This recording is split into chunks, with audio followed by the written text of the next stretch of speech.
Bismillahirrahmanirrahim. Segala puji bagi Allah Subhanahu wa Ta'ala, shalawat serta salam semoga selalu tercurah kepada Nabi Muhammad Shallallahu Alaihi Wasallam. Sahabat Muslim yang dirahmati Allah, mari kita bersama-sama bernostalgia dengan sosok dai sejuta umat, Kiai Haji Zainuddin MZ. Petuah beliau yang bijak, penyampaiannya yang menyentuh, dan suaranya yang penuh wibawa, selalu menghadirkan ketenangan dan hikmah dalam setiap ceramahnya. Walau beliau telah tiada, pesan-pesannya tetap hidup di hati umat. Semoga tayangan ini menjadi pengingat dan penyejuk hati bagi kita semua. Jangan lupa subscribe, like, dan share channel ngaji di Teras Online, agar semakin banyak saudara kita yang ikut merasakan manfaat dari dakwah penuh makna ini. Pertama, mengingkari janji. Padahal janji itu yang lebih tinggi nilainya adalah di hadapan Allah Subhanahu wa Ta'ala. Baik wakil-wakil rakyat di parlemen maupun pemimpin-pemimpin rakyat di dalam kabinet, apabila memangku suatu jabatan, selalu mereka mengawali dengan sumpah, dan sumpah itu dimulai dengan demi Allah. Sadarkah kita pada saat itu kita ucapkan bahwa kita sudah mempertaruhkan Allah untuk jabatan yang kita pegang? Kita sudah mempertaruhkan nama Allah untuk posisi yang dipercayakan kepada kita. Sadarkah kita bahwa menyia-nyiakan itu satu dosa yang sangat besar, yang tidak hanya kepada Allah tetapi juga kepada rakyat yang kita wakili, kepada rakyat yang kita pimpin. Cukuplah sudah rakyat dijadikan adres, umat dijadikan alamat sebagai numpang. Marilah kita kembali kepada komitmen awal dengan jujur kepada janji kita sendiri.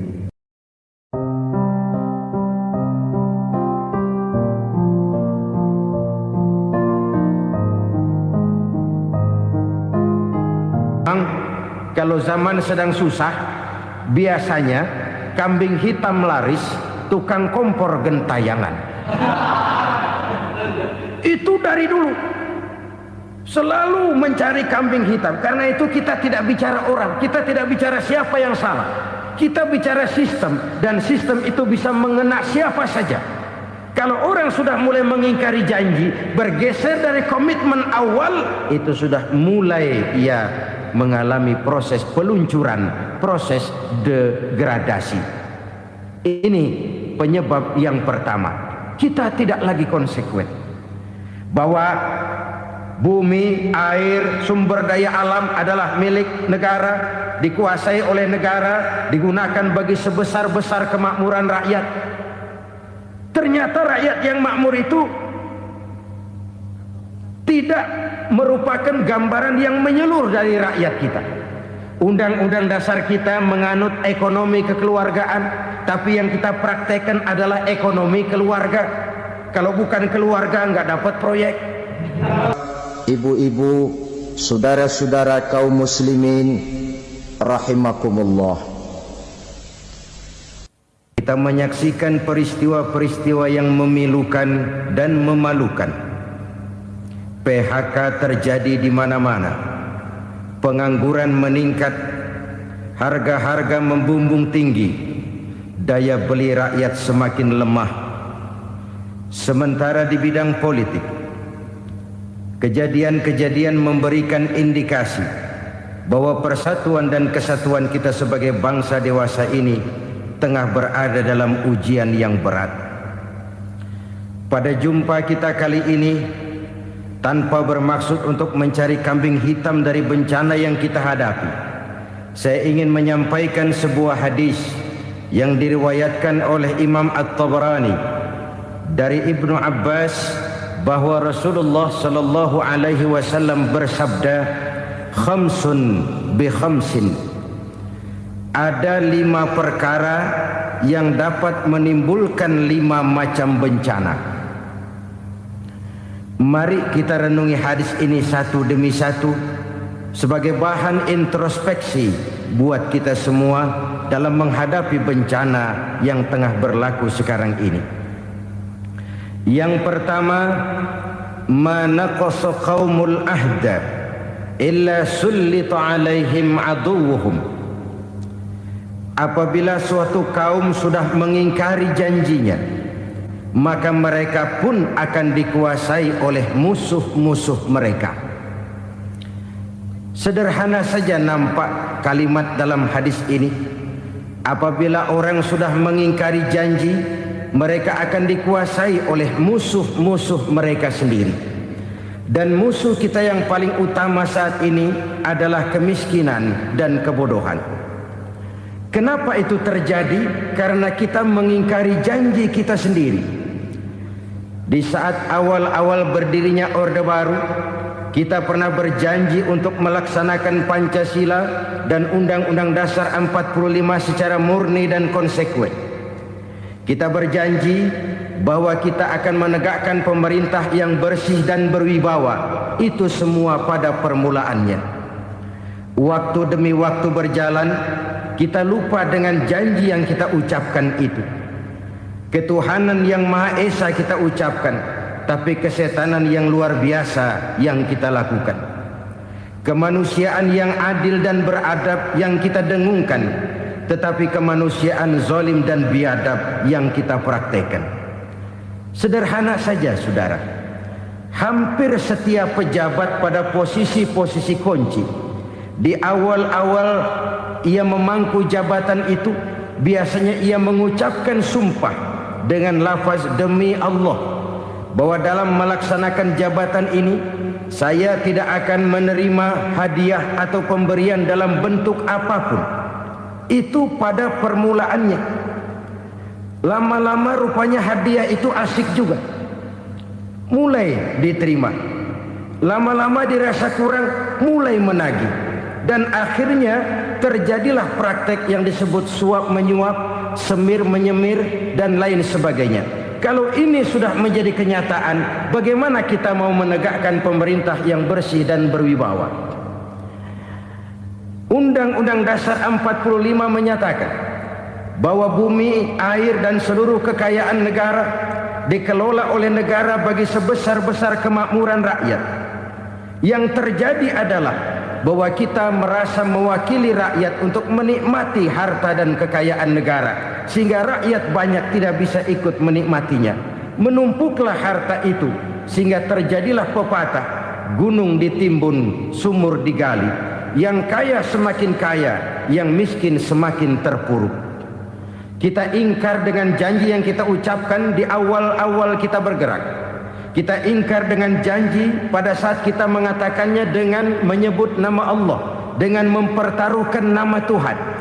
Sehingga pada akhirnya jabatan pun mengalami tender. Sudah menjadi rahasia umum. Orang mau jadi lurah mesti mengeluarkan uang. Mau jadi camat mesti mengeluarkan uang. Mau jadi wali kota, bupati, bahkan gubernur, itu ada pasarannya. Secara logika, kalau orang memperoleh satu jabatan karena banyak mengeluarkan uang, tentu pada saat ia mengeluarkan uang, ia sudah punya pemikiran, modal pasti pulang, modal pasti kembali. Kalau orang memperoleh suatu jabatan karena banyak mengeluarkan uang, maka langkah pertama yang dia lakukan setelah memangku jabatan itu ialah bagaimana uang bisa kembali, bagaimana modal bisa pulang. Kalau modal sudah pulang, pikiran berikutnya bagaimana supaya dapat untung. Lalu kapan mau bekerja untuk kepentingan rakyat? Itu nomor 18. Kemudian kalau ada proyek-proyek besar, pertanyaannya ialah bukan apakah proyek ini bermanfaat bagi rakyat, apakah proyek ini layak untuk diteruskan, tetapi yang jadi pertanyaan paling utama ialah bagian saya berapa duit dari proyek ini. Kita bisa lihat proyek, mega proyek lahan 1 juta hektar di Kalimantan Tengah, triliunan rupiah, dan proyek itu gagal. SD Impres bulan ini diresmikan, bulan depan retak. Jembatan-jembatan bulan ini gunting pita, bulan depan runtuh. Kita ingkar dengan janji. Kita berkata kita bekerja untuk kepentingan rakyat, tapi kita tidak pernah mengenal rakyat itu. Apabila suatu kaum sudah mulai mengingkari janji, maka mereka akan dikuasai oleh musuh-musuh mereka. Akibatnya tersusunlah barisan-barisan sakit hati yang makin lama makin menjadi bola salju, menggelinding membesar, dan kemudian terjadilah hal-hal yang tidak kita inginkan lagi. Apabila suatu kaum sudah mengingkari janji, maka mereka akan dikuasai oleh musuh-musuh mereka. Ini penyebab bencana yang pertama. Kita tidak konsekuen. Tadinya kita dengan lantang teriak-teriak berantas korupsi, ganyang korupsi. Pada waktu kita belum mendapat kesempatan. Setelah kita naik punya kesempatan, rupanya korupsi enak juga dirasa.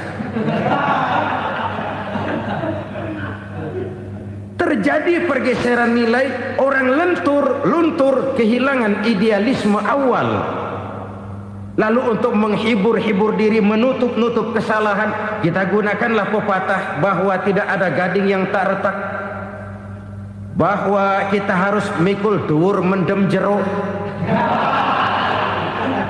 Itu semua cuma sebagai dalih agar kesalahan kita tidak dibicarakan orang lain. Padahal kita sendiri yang mengingkari janji. Kita yang keluar dari komitmen awal kita. Kita berjanji melaksanakan Pancasila dan Undang-Undang Dasar 45 dengan murni dan konsekuen. Kita berjanji untuk menegakkan pemerintah yang bersih dan berwibawa. Namun dalam kenyataannya itu tidak kita laksanakan dengan sebagaimana mestinya. Kita bergeser, kita mengalami proses degradasi, peluncuran nilai, dan akhirnya terbentuklah barisan-barisan sakit hati yang semakin lama semakin membesar itu. Kita harus introspeksi. Memang kalau zaman sedang susah, biasanya kambing hitam laris, tukang kompor gentayangan. Itu dari dulu selalu mencari kambing hitam. Karena itu kita tidak bicara orang, kita tidak bicara siapa yang salah, kita bicara sistem, dan sistem itu bisa mengena siapa saja. Kalau orang sudah mulai mengingkari janji, bergeser dari komitmen awal, itu sudah mulai ia mengalami proses peluncuran, proses degradasi. Ini penyebab yang pertama. Kita tidak lagi konsekuen bahwa bumi, air, sumber daya alam adalah milik negara, dikuasai oleh negara, digunakan bagi sebesar-besar kemakmuran rakyat. Ternyata rakyat yang makmur itu tidak merupakan gambaran yang menyeluruh dari rakyat kita. Undang-undang dasar kita menganut ekonomi kekeluargaan, tapi yang kita praktekkan adalah ekonomi keluarga. Kalau bukan keluarga nggak dapat proyek. Kalau bukan keluarga nggak dapat macam-macam. Kekeluargaan kita rubah menjadi keluarga. Timbullah penyakit nepotisme. Kita bergeser, kita ingkari janji, dan kita anggap kita atasnamakan rakyat. Rakyat cuma sekedar jadi address, rakyat cuma sekedar jadi alamat, tetapi kehidupan mereka tidak banyak berubah dan tidak banyak terangkat. Kaum muslimin rahimakumullah, ini penyakit yang pertama, penyebab bencana yang pertama. Yang kedua, kata Nabi, wa ma hakamu bighairi ma anzalallah. Apabila hukum yang diterapkan sudah tidak lagi bersumber dari hukum Allah, illa fasya fihimul faqru, maka akan bertebaranlah kemiskinan di mana-mana. Ini artinya apa? Apabila hukum tinggal sebuah stempel, apabila hukum sudah diatur menurut kepentingan, apabila hukum sudah tidak lagi ditegakkan secara adil, maka kemiskinan merambah di mana-mana. Hukum diatur menurut selera orang yang sedang berkuasa, maka yang benar bisa jadi salah, yang salah bisa jadi benar. Hukum dalam kenyataan hidup berlaku seperti pisau. Pisau itu kan saudara lihat, yang namanya pisau dimanapun itu tajamnya ke bawah, ke atas tumpul. Kalau hukum itu, kalau untuk rakyat, hukum itu tajam bukan main, cepat sekali dilaksanakan. Tapi giliran menengah ke atas, yang gedean dikit berbuat salah, hukum tompul. Hukum pura-pura tidak dengar. Akibatnya terluka rasa keadilan rakyat. Satu kasus rakyat diam, dua kasus rakyat diam, tiga kasus rakyat diam. Kasus terakumulasi di hati rakyat. Luka rasa keadilan, dan itu menjadi sumber bencana. Penjarahan, kita tidak setuju itu. Tapi kita harus melihat kausalnya. Itu kan tidak berdiri sendiri. Itu kan karena terlukanya rasa keadilan rakyat. Melihat kesempatan ini tidak merata. Kalau rakyat ini yang ngajukan kredit ke bank, walaupun jumlahnya cuma jutaan, ratusan ribu, susahnya 17 setan. Tapi ada orang-orang tertentu yang agunannya palsu, jaminannya palsu, bawa kata belece, bukan cuma miliaran, triliunan kredit bisa keluar. Terluka rasa keadilan, hilangnya kesempatan. Rakyat cuma dapat kesempitan, jarang dapat kesempatan. Dari lukanya rasa keadilan ini, memang ya entah lipstik, entah basa-basi, dibentuklah tim ini, dibentuklah badan pengawas ini, dibentuklah tim ini. Kalau membentur tahu, hancur tahu. Tapi kalau tim yang dibentuk membentur karang, bukan karangnya yang hancur biasanya, timnya yang bubar. Kenapa? Yang dibentur batu karang yang sangat keras. Kita main-main dengan hukum, kita tidak konsekuen dengan hukum. Luka rasa keadilan, dan itu terakumulasi. Edi Tamsil, rakyat tahu, terakumulasi, menguap begitu saja. Kasus-kasus lain rakyat tahu, menguap begitu saja. Ketidakadilan terakumulasi, mengendap di hati rakyat, menunggu ledakan. Pada saat sumbu meledak, rakyat tidak bisa dibendung lagi. Oke, kita tidak setuju dengan penjarahan, tapi jangan melihat itu sebagai peristiwa yang berdiri sendiri. Kenapa itu terjadi? Kausalnya kenapa? Oke, kita tidak setuju memang, tapi yang dijarah oleh rakyat kan memang cuma untuk perut. Yang dijarahkan beras, yang dijarahkan televisi, yang dijarahkan kulkas yang masih bisa dihitung, yang memang real untuk kebutuhan rakyat. Penjara berdasi kepala botak yang menguras uang rakyat habis-habisan, enak saja melenggang dalam kehidupan ini. Makin terluka rasa keadilan rakyat.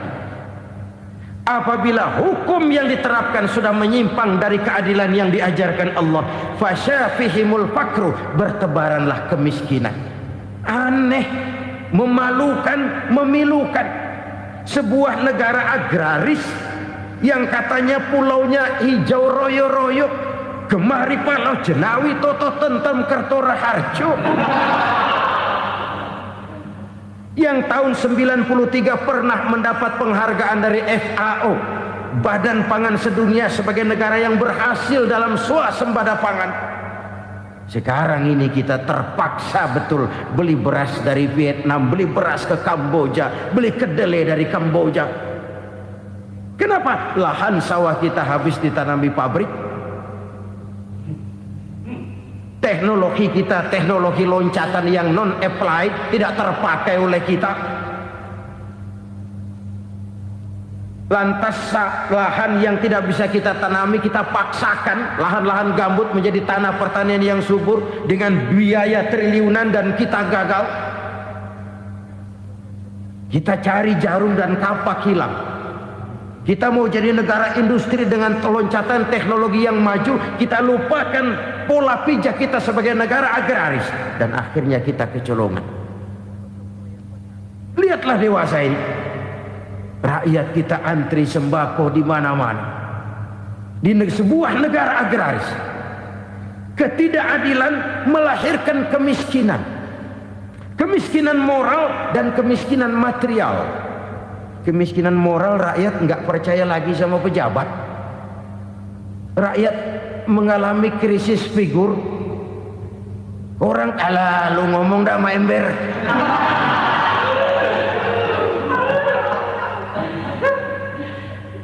Penataran yang menghabiskan biaya miliaran itu melahirkan pejabat-pejabat korup. Pengawasan yang menghabiskan biaya miliaran itu ternyata impoten, mandul. Kemiskinan moral. Jujur saya berkata saudara-saudara, setelah pintu reformasi dibuka, itu yang masuk memang macam-macam. Ada yang memang punya tujuan murni, konsekuen dan punya konsep. Ada yang nunggu di tikungan, begitu mobil lewat nyamber pintu, berangkat ikut reformasi. Ada yang memanfaatkan momentum mumpung untuk nyampein unek-unek, ngerti nggak, pokoknya ngomong. Sehingga keadaan semakin rancu, kebingungan semakin menjadi-jadi, masalah yang paling urgen tidak terselesaikan. Sekarang ini orang berpikir mendingan jadi pala ular daripada jadi buntut macan. Buntut macan memang hebat macan, tapi kalau buntutnya cuma ugel-ugel di belakang buat apa? Mendingan jadi pala ular, kecil juga nyaplok. Artinya ya biar kecil juga kalau punya partai kan gagah. Lalu rame-rame bikin partai kayak bikin arisan. Orang makin mengalami dislokasi. Semua mau jadi pahlawan, semua mau nomor satu, semua ngomong. Iya kalau bidangnya, kalau bukan makin rancu. Marilah lewat kesempatan ini saya mengajak kita untuk tahu diri.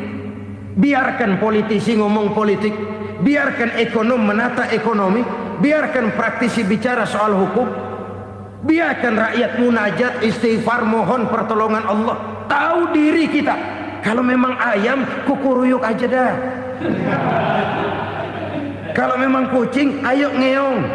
Kalau kambing, silahkan ngembe. Udah tahu ayam, ngeong bunyinya. Suaranya palas, orang nggak ngerti, bingung, makin menjadi-jadi. Ibarat kesebelasan sepak bola bangsa kita sekarang ini, rame-rame mau bikin gol, kiper ikut nyerang sekarang. Memilukan dan bahkan memalukan. Wa ma hakamu bighairi ma anzalallah illa fasha fihimul fakru. Kalau hukum yang diterapkan sudah menyimpang dari keadilan yang diajarkan Allah, bertebaranlah kemiskinan di mana-mana. Coba sekarang ini yang punya duit bingung, apalagi yang kagak punya duit. Yang pengusaha gede ngeluh, apalagi yang pengusaha pas-pasan. Yang kagak punya beras, yang punya beras saja masih bingung, apalagi yang nggak punya beras. Ini sudah demikian merata. Dulu kita kagum mendengar konglomerat kelas buadah, kelas-kelas yang seakan-akan cuma ada dalam khayalan mereka, punya kekayaan miliaran dolar, triliunan. Sudahlah, seolah-olah nggak terjangkau sama kita. Weh, ternyata yang gede-gede itu juga gede utangnya. Dan rontok satu demi satu. Ternyata rakyat selama ini cuma dialamatkan, cuma dijadikan address. Rakyat yang tidak banyak ngerti persoalan ini harus menanggung hidup ini begini berat, harus menanggung beban hidup ini begini tinggi. Daya beli semakin lemah, semakin terpuruk dan terpuruk, sedang keadaan belum juga banyak berubah. Yang hutang sama luar negeri itu kan bukan rakyat kecil, Ciano. Yang banyak nyimpen dolar juga kan Ciano. Rakyat kecil bocah kampung mah jangankan nyimpen dolar, ngelihat juga tumben. Kemana kita mesti bercermin? Sekali lagi saya mengatakan maaf, kita tidak bermaksud mencari kambing hitam. Karena itu kita tidak bicara orang, kita bicara sistem, kita bicara keadaan. Beginilah yang dikatakan Nabi, penyebab timbulnya bencana, hukum yang ditegakkan tidak lagi berorientasi kepada keadilan, tapi berorientasi kepada kepentingan. Akhirnya bentuk hukum seperti pisau, tajam ke bawah, tumpul ke atas. Hukum cuma buat rakyat kecil, tetapi kelompok menengah ke atas kadang-kadang kebal dari perlakuan hukum. Maka bertebaranlah kemiskinan. Iya, kemiskinan moral berupa lukanya rasa keadilan. Kalau rasa keadilan terluka, orang kan nunggu kesempatan, saudara. Iya, dia nggak bisa ngomong. Iya, dia nggak sanggup action. Iya, dia nggak bisa tunjuk rasa. Tapi hatinya kan, kapan ada kesempatan? Kapan ada waktu? Tunggu. Hatinya mesti begitu. Sehingga begitu ada kesempatan, terjadilah hal-hal yang tidak terhindarkan. Dan itu ekses, bukan reformasi. Jangan seperti sebuah dialog saya dengan seorang abang beca. Saya bertanya, bang, ya, abang tahu nggak reformasi? Tahu. Ustaz, apa? Pembakaran. Terus penjarahan. Lalu perkosaan. Itu reformasi. Itu yang saya lihat. Nah, itu yang dia lihat. Saya tentu tidak menyalahkan abang beca kita, karena memang itu yang dia lihat dan sejauh itu wawasannya. Tapi ini indikasi bahwa banyak rakyat kita yang belum bisa menggunakan kebebasan secara bertanggung jawab. Padahal kebebasan tanpa tanggung jawab tirani. Sebuah contoh gampang-gampangan. Saya beli radio, saya setel di kamar saya, lalu saya bilang, ini radio gue. Yang beli gue, pakai duit gue setel di kamar gue, sekeras-kerasnya, gak ada urusan sama orang lain. Itu kata saya. Tetapi tetangga saya sebelah rumah kan boleh juga ngomong begitu. Kata tetangga saya, ini mata gue, yang ngantuk gue tidur di kamar gue. Kenapa suara radio lu nyampe kemari? Artinya apa ini? Kebebasan saya nyetel radio dibatasi oleh kebebasan tetangga saya yang mau tidur. Tidak ada kebebasan mutlak. Kebebasan mutlak tanpa tanggung jawab kembali akan melahirkan tirani, kembali akan melahirkan pemaksaan kehendak. Dan itu lagi-lagi bukan demokrasi. Saudara-saudara kaum muslimin rahimakumullah. Ini penyakit yang kedua, lukanya rasa keadilan, terutama di kalangan rakyat kecil. Itu mengendap menjadi akumulasi dan menunggu giliran kapan bisa dimuntahkan. Dengan kata lain, rakyatnya udah banyak banget makan yang perutnya jadi enak, nyelam. Kapan nunggu muntahnya? Udah begini banyak akumulasi yang mereka pendam di perut ini, sehingga ketika terjadi kesempatan itu sudah tidak terkendalikan lagi. Kita out of control. Saya tidak mentolerir sikap-sikap kekerasan. Bahkan saya lebih cenderung bahwa kalau di rumah kita banyak tikusnya saja racuni, jangan rumah dibakar. Bahwa ada korupsi, ya, ada kolusi, memang ada nepotisme, tentu. Tetapi tikusnya saja racuni. Jangan rumah dibakar. Masa mau ngusir tikus bakar rumah? Tikusnya lari, tikusnya selamat, rumahnya ewes-ewes.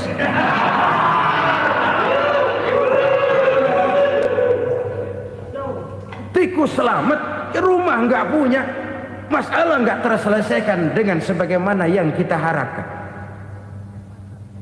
Kita sepakat ini negara hukum, dan di hadapan hukum semua manusia itu sama. Itu prinsip yang diajarkan Allah. Al-musawat bainan nas fi takalifil ahkam. Semua manusia sama dalam berhadapan dengan hukum Allah Subhanahu wa taala. Kalau hukum sudah pandang bulu, itu jelas yang enak yang banyak bulunya. Siapa yang banyak bulunya? Monyet. Kalau hukum pandang bulu, monyet keenakan. Saudara-saudara kaum muslimin rahimakumullah, introspeksi.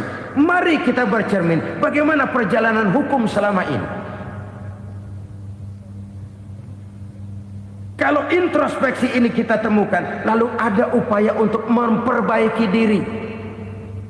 Jangan menggunakan tak ada gading yang tak retak, mikul duwul mendem jero untuk menutup-nutupi kesalahan orang. Padahal kesalahan itu sedemikian besar. Padahal rakyat kita tiap hari antri sembako. Ada yang sehari sekali makan, ada yang makan sudah bercampur tiwul, ada yang nasi sudah dicampur pisang, balik jadi orok lagi. Macam-macam upaya rakyat untuk menangsal perut ini. Lalu rakyat ditenang-tenangkan, lebih baik puasa Senin Kemis sambil menghadapi krisis ekonomi. Kenapa rakyat yang disuruh puasa? Kenapa bukan pejabatnya yang puasa lebih dulu untuk kemakmuran rakyat? Kalau rakyat yang memang perutnya udah gepeng disuruh puasa, makin krempeng perutnya. Artinya pejabat harus punya sense of politics. Ya, tidak, puasa itu kan tidak cuma Senin Kemis saja puasa itu. Puasa perasaan, puasa menghargai perasaan yang sedang kondisi yang sedang dihadapi oleh rakyat. Bagaimana rakyat yang tengah antri sembako melihat pejabatnya lewat dengan mobil yang harganya sampai 1 miliar. Oh, inilah pemimpin saya.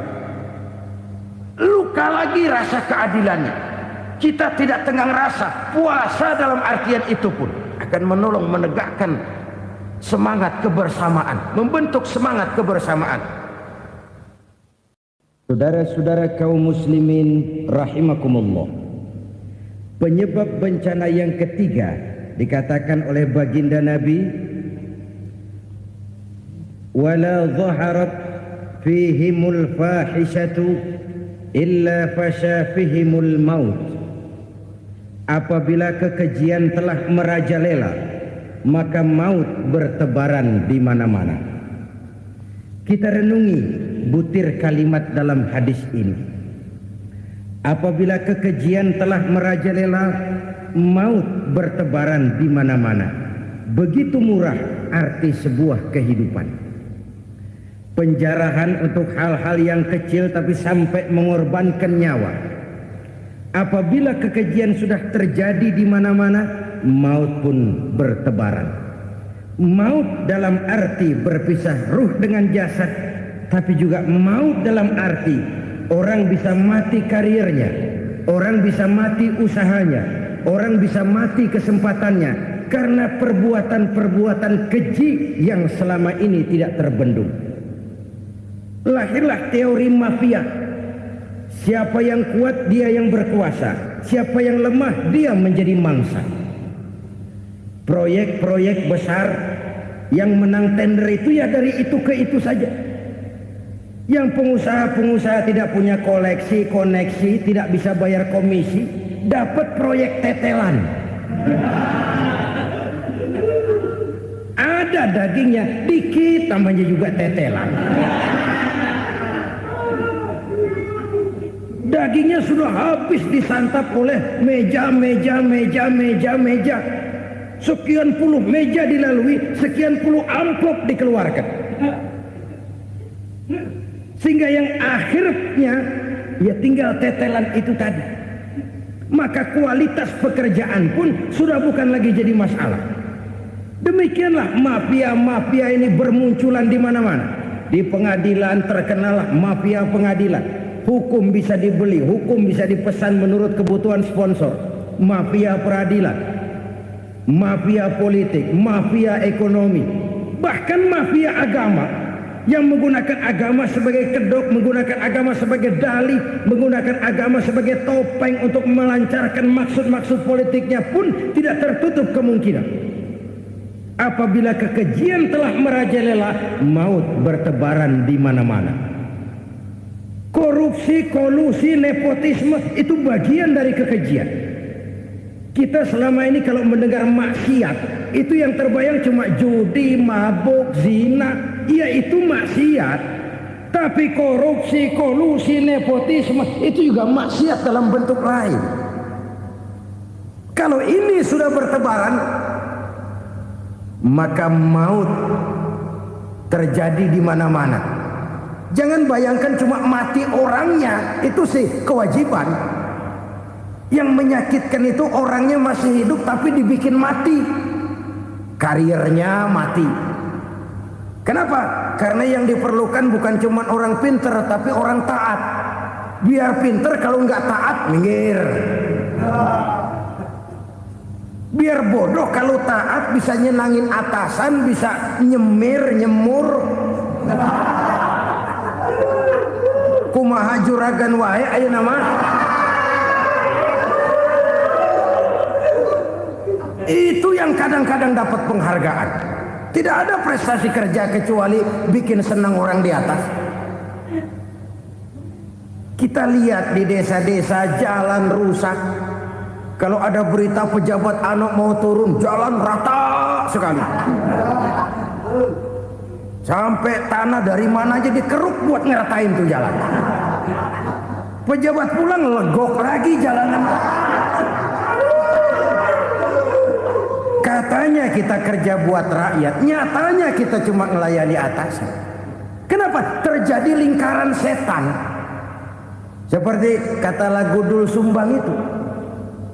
Mahasiswa takut sama dosen, dosen takut sama dekan, dekan takut sama rektor, rektor takut sama menteri, menteri takut sama presiden, presiden takut sama mahasiswa. Lah muter balik lagi. Lingkaran setan. Lingkaran setan. Saudara-saudara kaum muslimin rahimakumullah, kekejian yang merajalela, praktek-praktek mafia yang tertuang dalam kehidupan sehari-hari menyebabkan orang mati karirnya, jasad masih hidup, karir mati, itu menyakitkan. Mati bisnisnya. Rakyat kecil pernah senang ketika cengkeh booming, harganya bagus, rakyat banyak yang pergi haji. Lalu mau ditata, lahir tata niaga cengkeh, malah amburadul. Harga cengkeh jatuh, petani cengkeh kecil menjerit. Siapa yang untung? Segelintir orang. Masihkah kita pakai atas nama rakyat untuk kepentingan nasional, padahal yang nyanyi cuma segelintir orang? Masihkah kita mau bohongi rakyat ini dengan mobil nasional tapi bikinan Korea? Masihkah kita mau bermain verbalisme, bermain kata? Ini sebuah masa lalu yang tidak perlu terulang lagi untuk masa-masa yang akan datang. Kekejian merajalela, orang mati karir. Bisa mati usaha, mati bisnis. Usahanya maju, dirangkul, hancur. Usahanya maju, dipukul, hancur, tenggelam. Bahkan yang memilukan dan memalukan badan-badan usaha milik negara itu dikebiri sedemikian rupa sehingga tidak menghasilkan hal-hal yang bermanfaat buat negara. Saudara-saudara kaum muslimin rahimakumullah, kalau nafsu yang sudah mengatur itu semua, maka kekejian pun merajalela. Orang sudah pakai teori mafia, yang kuat dia yang menang, yang kuat dia yang berkuasa, yang lemah silakan minggir di sudut-sudut kehidupan. Kalau kekejian seperti ini merajalela, maut bertebaran di mana-mana. Banyak orang mati karirnya, banyak orang mati usahanya, banyak orang mati imajinasinya. Sekarang ini dalam dunia seni yang banyak karyawan seni, bukan seniman. Seniman itu kan dilahirkan, lain seniman, lain karyawan seni.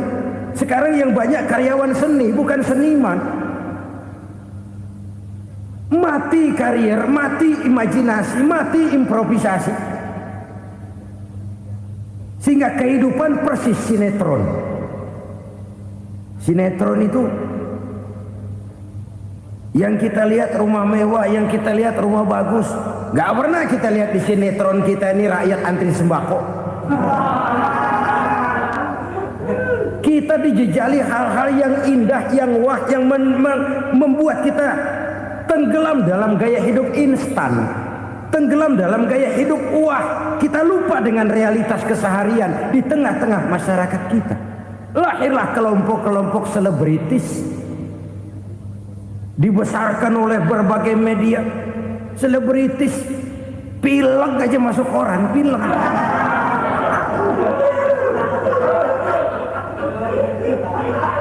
Rakyat yang pingsan antri beras nggak masuk koran. Rakyat yang semaput antri minyak nggak masuk koran. Selebritis panok masuk koran.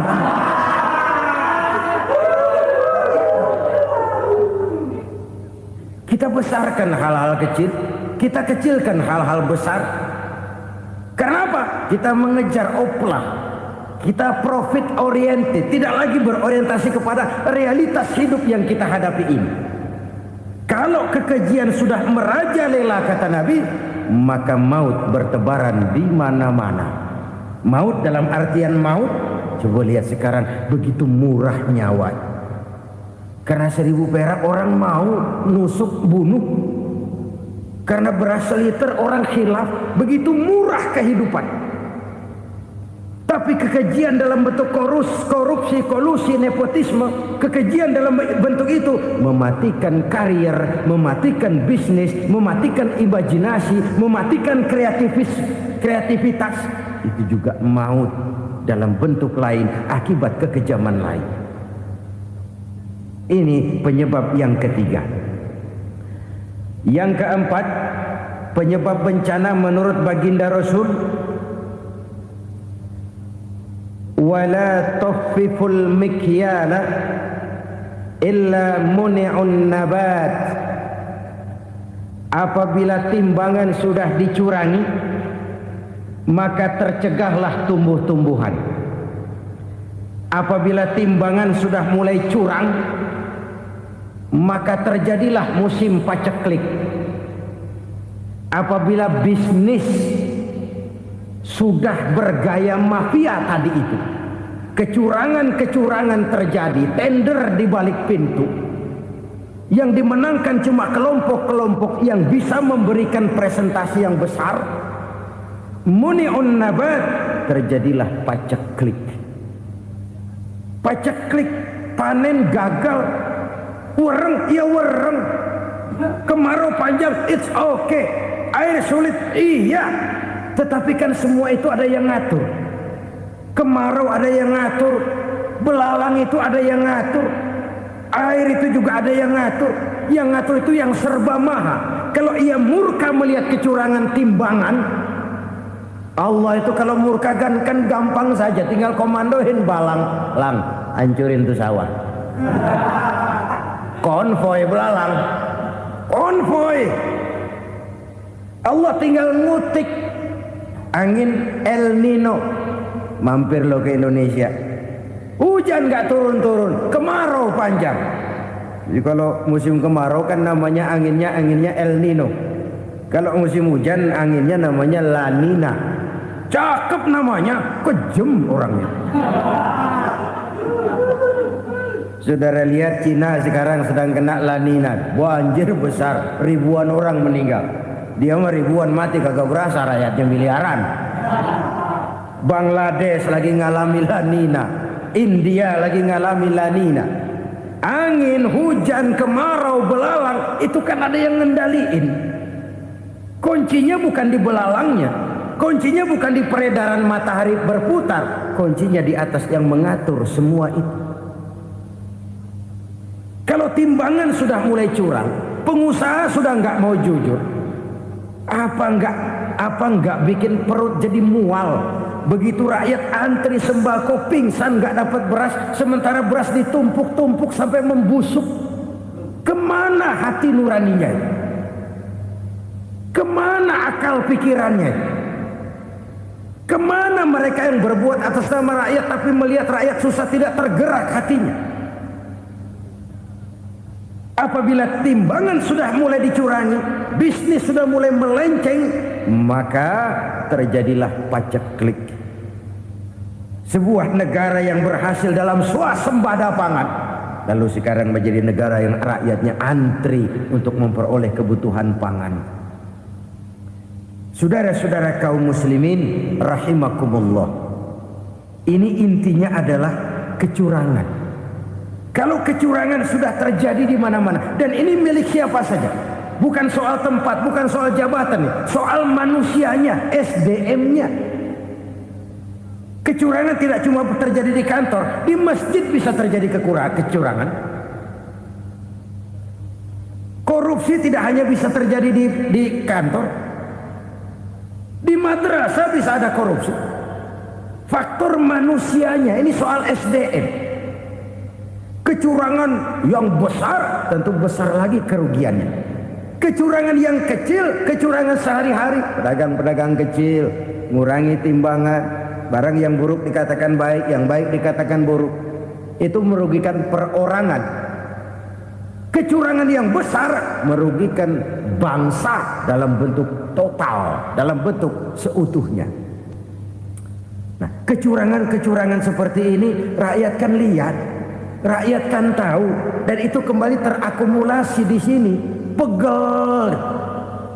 Dan jangan lupa, rakyat yang nggak ngomong itu, rakyat yang gak bersuara itu, batinnya menjerit, jeritannya menggoncang aras, dan itu didengar Allah.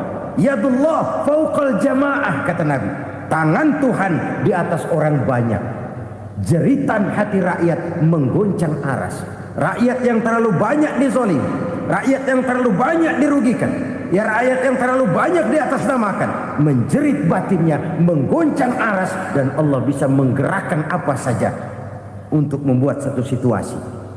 Allah bisa menggerakkan apa saja untuk membuat satu situasi. Saudara-saudara kaum muslimin rahimakumullah, ini faktor yang ketiga, timbulnya kecurangan. Faktor yang keempat maksud saya. Yang kelima, penyebab timbulnya bencana menurut baginda Nabi, wala muni'uz zakat wala muni'uz zakat illa hubbisa anhumul qatru. Apabila zakat enggan dibayar, maka tercegahlah qatrun. Qatrun ini kalau bahasa kita sembako. Maka tercegahlah kebutuhan-kebutuhan yang kita perlukan. Ini kita tidak meragukan bahwa yang kita tuju adalah masyarakat yang adil dalam kemakmuran dan makmur dalam keadilan. Nah, antara kemakmuran dan keadilan ini memang sering tidak bisa berjalan seiring. Pada saat kemakmuran kita kejar, ekonomi kita pacu, ada nilai-nilai keadilan yang tertinggal. Pada saat nilai keadilan kita tegakkan benar-benar, ada unsur-unsur kemakmuran yang terabaikan. Oke, kita bisa mengatakan kasus. Oke, kita bisa mengatakan itu sebagian kecil. Tapi kalau sebagian kecil, lama-lama kan jadi sebagian besar. Oke, kita mengejar kemakmuran. Pertanyaannya, kemakmuran untuk siapa? Oke, kita berikan kelompok tertentu kue yang besar dengan harapan nanti dia bagiin kuenya kepada yang kecil-kecil. Tapi kenyataan mereka yang dapat kue besar akhirnya malah lupa diri dan lupa daratan. Mau makin besar, mau makin besar, mau makin besar, malah memeras yang kecil-kecil ini. Sekarang kan yang kecil modali yang besar.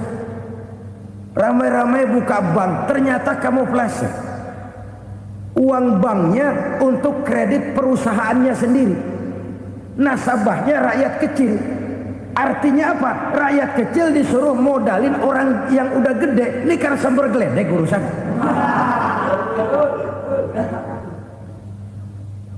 Ini kan permainan apa lagi? Rakyat kecil suruh modali yang gede. Nasabahnya rakyat kecil, kumpulkan uangnya di bank, kucurkan kredit kepada perusahaannya sendiri. Bukankah itu rakyat kecil suruh modali yang gede? Sudah begitu kejamkah kita untuk meraih keuntungan dengan mengorbankan orang kecil ini? Sudah tidak bicara lagi kah nurani kita melihat penderitaan orang yang semakin susah ini?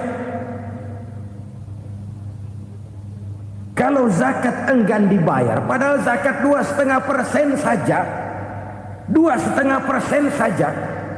Kalau itu pun enggan, kalau zakat saja enggan, bagaimana pula yang namanya sodako, bagaimana pula yang namanya infak, bagaimana pula yang namanya santunan, bantuan. Kadang-kadang lipstick nyumbang si nyumbang, cuman nyolongnya lebih gede. Ini namanya sumbangan lipstick. Buat lipstick itu kan buat ngumpetin bibir pucat. Itu fungsi utama lipstick. Buat ngumpetin korupsinya, nyumbang kegiatan-kegiatan sosial, tapi yang dia korup lebih gede dari yang dia sumbangin. Lipstick kamuflase, nepu kata anak sekarang.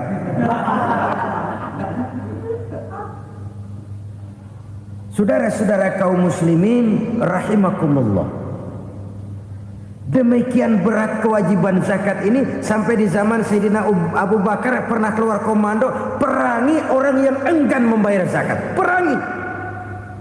Karena fungsi zakat adalah menjembatani antara si kaya dengan si miskin.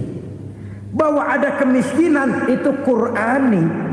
Allah menyatakan, aku melebihkan rezeki sebagian kamu dari yang lain. Ini kan kesenjangan. Allah melebihkan rezeki sebagian kamu dari yang lain. Ada itu. Tetapi itu berjalan secara nature. Nah, kalau direkayasa, yang kaya semakin kaya, yang miskin semakin terpuruk, yang sudah besar dapat proyek besar, yang kecil dapat tetelan. Ini kan rekayasa namanya. Kesenjangan yang direkayasa ini yang kita harus kikis. Nah, fungsi zakat menjembatani dari sisi sosial. Dari sisi pribadi, Nabi berpesan, zakku amwalakum biz zakat. Bersihkan hartamu dengan zakat. Sekarang ada istilah nyuci uang. Uang hasil korupsi itu bisa dicuci, dijadikan uang bersih. Bukan pakai rinso, bukan. Pakai politiknya koruptor, diolah sedemikian rupa sehingga jadi uang resmi. Sudah memutik, itu termasuk yang disebut kejahatan kerah putih, white collar crime, kejahatan kerah putih, kejahatan pakai dasi, kejahatan kelas kakap. Makanya orang mendingan goblok kagak bener daripada pinter kagak bener. Goblok kagak bener itu gampang ngurusinnya, pinter kagak bener ini yang berabe bener ngurusinnya.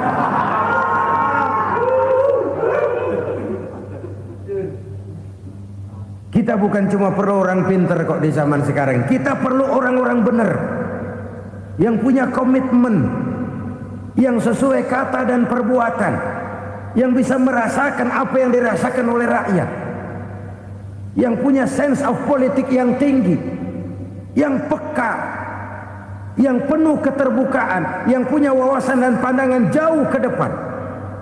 Dari sisi pribadi, zakat itu membersihkan harta kita. Ya, dia tercampur dengan yang subuhat, dia bahkan mungkin tercampur dengan sedikit-sedikit yang haram. Itu zakku amwalakum biz zakat. Bersihkan hartamu dengan zakat itu. Pada sisi sosial ia menjembatani, pada sisi pribadi ia membersihkan harta kita. Karena itu kalau kita minta berdoa minta rezeki, syarat rezeki itu halalan thayyiban wasi'an. Nggak pernah kurang dari 3 itu. Halal, bagus, banyak. Halal, bagus, tapi sedikit, susah ngaturnya. Halal, banyak, tapi kurang bagus, buat apaan? Bagus, banyak, tapi haram, enggak ada artinya. Sebab kata Imamul Ghazali, kalau kau terlalu suka memakan makanan yang haram, dikunyah masuk ke dalam perut besar, digiling oleh perut besar, menghasilkan energi, menggerakkan sel-sel pembuluh saraf, kau juga akan cenderung berpikir yang haram. Kalau sudah cenderung berpikir yang haram, perbuatan pun akan mengarah kepada perbuatan-perbuatan yang haram. Dulu waktu kelompok Jimbaran 200 konglomerat Indonesia kumpul, dihimbau supaya sekian persen kasih pengusaha-pengusaha lemah. Itu kan cuma sekedar belas kasihan, tidak banyak menolong keadaan. Dan bukan itu yang diperlukan pengusaha-pengusaha kecil. Yang diperlukan adalah berikan kami kesempatan seperti mereka dapat kesempatan. Berikan kami peluang seperti mereka juga dikasih peluang. Kalau cuma dikasih 100 juta, 200 juta hari ini, usaha kami nggak ada prospeknya, peluang kagak ada, kan sama juga bohong. Diceburin ke kali, disuruh berenang, tangan diikat, mendingan mampusin, ketahuan. Ayo berenang, berlomba, tangan diikat, kaki diikat, sama saja nyuruh mati. Jadi jangan kasih ikannya, kasih kailnya. Yang diperlukan pengusaha kecil menengah ke bawah itu bukan cuma sekedar belas kasih dari konglomerat-konglomerat besar. Berikan kami peluang seperti mereka juga dapat peluang. Berikan kami kesempatan seperti mereka dapat kesempatan. Berikan kami kredit dengan kemudahan seperti mereka juga kalau minta kredit begitu mudahnya. Menciptakan peluang dan kesempatan, pemerataan. Bukan menciptakan manusia Indonesia dengan standar ekonomi yang sama. Semua rumahnya harus sama, semua punya mobil. Itu sih kebersamaan bebek. Bebek, coba lihat bebek, satu ngalor semua, satu ngidul semua. Kebersamaan bukan itu. Kebersamaan adalah menciptakan peluang. Kalau yang kaya bisa semakin kaya, kenapa yang miskin tidak bisa ikut naik jadi sedikit kaya? Kalau pengusaha yang sudah kuat bisa bertambah menjadi kuat dengan proyek mega proyek, kenapa yang menengah tidak bisa ikut menjadi kuat? Dan kenapa kekejian itu merajalela? Kita dengar lewat berita-berita PLN tekor, PLN hutang. Kenapa? Dia beli listrik dari swasta yang belinya lebih mahal daripada penjualannya. Artinya dia beli itu listrik dari perusahaan listrik swasta, dia jual kepada rakyat lagi. Harga jualnya lebih murah daripada dia beli kepada swasta. Kenapa? Ada tekanan lagi tuh. Biasa siklus lagi. Hukum Boyle. Atas neken, paling bawah gepeng. Ya kita nih rakyat kecil, emang nasibnya gepeng terus. Saudara-saudara kaum muslimin rahimakumullah. Dari 5 penyebab bencana ini kita ambil kesimpulan untuk sebuah renungan dan introspeksi kita bersama. Pertama, mengingkari janji. Padahal janji itu yang lebih tinggi nilainya adalah di hadapan Allah Subhanahu wa taala. Baik wakil-wakil rakyat di parlemen maupun pemimpin-pemimpin rakyat di dalam kabinet, apabila memangku suatu jabatan, selalu mereka mengawali dengan sumpah, dan sumpah itu dimulai dengan demi Allah. Sadarkah kita pada saat itu kita ucapkan bahwa kita sudah mempertaruhkan Allah untuk jabatan yang kita pegang? Kita sudah mempertaruhkan nama Allah untuk posisi yang dipercayakan kepada kita. Sadarkah kita bahwa menyia-nyiakan itu satu dosa yang sangat besar, yang tidak hanya kepada Allah tetapi juga kepada rakyat yang kita wakili, kepada rakyat yang kita pimpin. Cukuplah sudah rakyat dijadikan adres, umat dijadikan alamat sebagai numpang. Marilah kita kembali kepada komitmen awal dengan jujur kepada janji kita sendiri. Lalu yang kedua, kekejian, baik berupa korupsi, kolusi, nepotisme, dan perbuatan-perbuatan lain akan melahirkan kemiskinan. Kekurangan pangan bukan satu-satunya yang menyebabkan rakyat menderita. Lukanya rasa keadilan terakumulasi di hati rakyat dan jeritan hati rakyat mengguncang aras. Kalau Allah murka, Allah bisa melakukan apa saja untuk menciptakan suatu kondisi.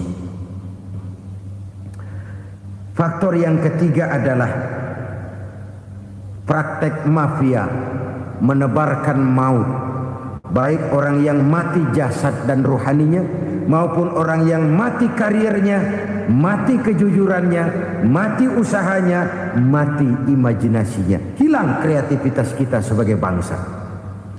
Faktor yang keempat, kecurangan-kecurangan di bidang usaha, di bidang tender, mengandalkan menjual kekuasaan. Dan memang repot kalau penguasa jadi pengusaha.